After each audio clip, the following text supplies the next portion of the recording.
Comment créer un bon logo en 2024? Tu veux créer un logo qui marque les esprits comme la pomme d'Apple, un logo qui fera la différence en 2024? Je te dévoile tous les secrets pour créer de bons logos, non seulement beaux, mais inoubliables. Premier point, c'est pas toi qui rend le logo mémorable. Il faut être réaliste. Ton but, c'est de créer un bon logo, mais c'est pas toi qui va le rendre mémorable. C'est le marketing. Plus les gens le voient, partout où ils vont, plus il est facile de se souvenir du logo. Le logo doit être partout. Bon, t'inquiète pas, je vais quand même te donner quelques conseils. Ton travail a de l'importance, énormément. Premier point, concentrons-nous sur le consommateur. Qu'est-ce qu'il retient d'un logo? La couleur, la forme, l'idée, l'accessibilité, la réponse émotionnelle. Nous sommes tous immédiatement attirés par la forme et la couleur, mais ces éléments sont facilement oubliés. Ce qui rend un objet visuellement, réellement mémorable, c'est l'idée. Le temps passé sur une idée n'est jamais du temps perdu. C'est plus important qu'une douzaine de designs. Ensuite, pour faire un logo mémorable, il faut comprendre l'entreprise. Le principal objectif d'un logo est d'identifier l'entreprise ou le produit. Rappelle-toi ça avant de commencer ta créa. Un logo représente l'entreprise et nous aide à la reconnaître. Il faut donc créer quelque chose d'original mais surtout de reconnaissable. Les abstractions un peu élaborées, ça peut paraître cool mais ça contribue pas à la reconnaissance. Les symboles évidents ne sont pas non plus bons car ils sont tout sauf mémorables. Pense plus et conçois moins. Le meilleur design, il commence dans ton esprit. Analyse et collecte toutes les infos dispo dans un premier temps, produits, concurrents, cibles, et notamment regarde les logos des entreprises concurrentes. Je te donne quelques tips dans ta phase de réflexion. D'abord, crée une carte d'association. C'est un excellent moyen de sortir des sentiers battus et de trouver une idée unique que tes concurrents n'ont pas déjà utilisée. Ensuite, utilise le brainstorming. Montre tes ébauches à des non-designers, non-graphistes et demande-leur à quoi est-ce que ça te fait penser. Et prépare-toi à être un petit peu déconcerté par toutes ces réponses. Ensuite, demande à quelqu'un de regarder le logo puis de fermer les yeux. Demande-lui ce dont il se souvient et si le souvenir est un peu trop vague, envisage de refaire le design. Ensuite, un logo mémorable répond à un problème. Lorsqu'un client voit ton logo, il devrait lui rappeler les besoins de ton entreprise. J'ai besoin de faire ceci, j'ai besoin de ce service, j'ai besoin de ce produit.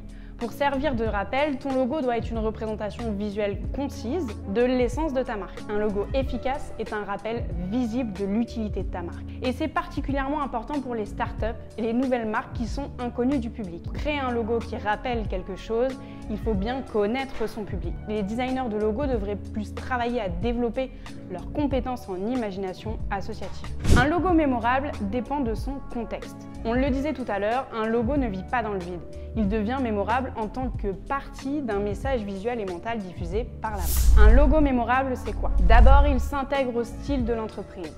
Il reflète aussi l'essence de la marque et il doit être cohérent avec les objectifs commerciaux et surtout agréable à regarder. Un bon logo doit répondre à ces critères, sinon il ne sera pas très mémorable. Certes, avec suffisamment d'efforts marketing, il peut devenir reconnaissable, mais cela prend beaucoup de temps, d'argent et d'énergie. Le logo doit être une partie organique de l'ensemble. Un logo impactant, c'est aussi un logo lisible. Pour un design mémorable, la simplicité et la compréhensibilité sont essentielles. Plus les formes sont simples, plus elles sont faciles et rapides à comprendre pour le cerveau. C'est aussi simple que ça. Utiliser une carte d'association aide à choisir le bon symbole et le travail du designer est de trouver une forme simple et concise pour ce symbole. La lisibilité signifie que le logo est facilement reconnaissable sur différentes plateformes. Et aussi, un bon logo te permet d'avoir une image de marque de qualité. Des designs de qualité sont synonymes de produits de qualité.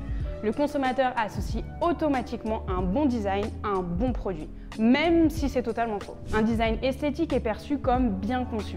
Le design est une partie du coup intégrante du produit, un attribut essentiel. Plus un design est attrayant et professionnel, plus les gens font confiance au produit. Et enfin, un logo impactant est un logo compris. Immerge-toi dans le projet, l'entreprise, les objectifs du client. Les clients apprécient toujours l'intérêt sincère des concepteurs et développeurs. Plus tu auras de connaissances sur le sujet, plus le client va te faire confiance et moins tu auras de difficultés à justifier et expliquer tes décisions. Garde le contact avec le client, n'hésite pas à poser des questions, écoute, comprends, essaye de comprendre au mieux la vision du client, quelles qu'en soient les significations en termes de design. Et enfin, un logo puissant est un logo qui passe tous les tests. Demande l'avis d'un ami sur ton logo et surtout pose-toi toutes les bonnes questions. Ton logo est-il unique? Est-il marquant? Est-il flexible dans son utilisation? Est-il mémorable?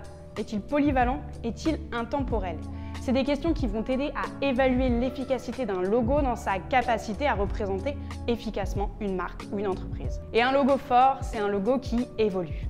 Un logo fort possède une énergie spéciale, souvent une idée brillante exprimée à travers des formes, des couleurs et une dynamique. Prenons l'exemple du logo d'Apple, parfait en termes d'idées et d'exécution, symbolisant la connaissance. Et du coup, c'est un bon design qui se promeut de lui-même. Un logo fort n'est pas le fruit du hasard, mais le travail minutieux d'analyse de marché, de concurrence d'entreprise et de ses objectifs. Des goûts et désirs du public et des tendances actuelles, permettant de créer un symbole à la fois beau, mais surtout efficace. J'espère que tous ces tips t'auront aidé pour tes futures réalisations de logos. N'hésite pas à re-regarder cette vidéo, elle était plutôt dense en informations. Et on se retrouve à très vite pour une nouvelle vidéo.